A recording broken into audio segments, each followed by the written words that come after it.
لماذا نصرخ ونصبح مخيفين عند الشعور بالخوف؟ جميعنا عند الخوف تتغير ملامحنا ونصرخ وتصبح تعابير وجوهنا مخيفة، وهو تصرف لا إرادي يشترك فيه البشر جميعا. لكن ما هو سبب أو تفسير هذا التصرف؟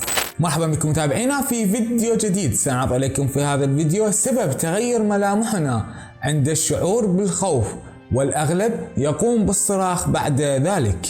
التعابير الغريبة التي تظهر على وجه الإنسان في حالة الرعب تساعده على البقاء يقظا، فعندما تنفتح العيون بشدة وتتحرك بسرعة تساعد الإنسان على توسيع مجال الرؤية وزيادة القدرة على ملاحظة مكان الخطر.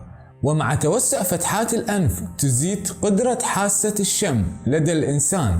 لكن ليس كل الأشخاص تتغير تعابير وجوههم بالدرجة نفسها، وسبب ذلك يعود إلى عضلة موجودة بالوجه إلى جانب الفم، وتلك العضلة يملكها فقط ثلثي سكان العالم، وحتى الذين يملكونها ليس من الضروري أن تتواجد لديهم على جنبي الفم.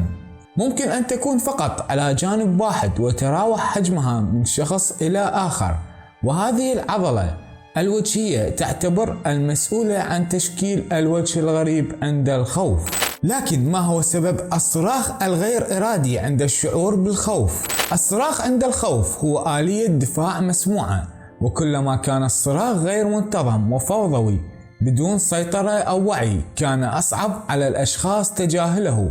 وفي دراسة قام فيها فريق باحثين بقيادة ديفيد وهو عالم الأعصاب بجامعة نيويورك، وجد أن تردد الموجات الصوتية للكلام العادي يتغير أقل من 5 هرتز بالثانية، بينما يتذبذب ترددات الموجات الصوتية في الصراخ الناتج عن الخوف من 30 إلى 150 هرتز بالثانية.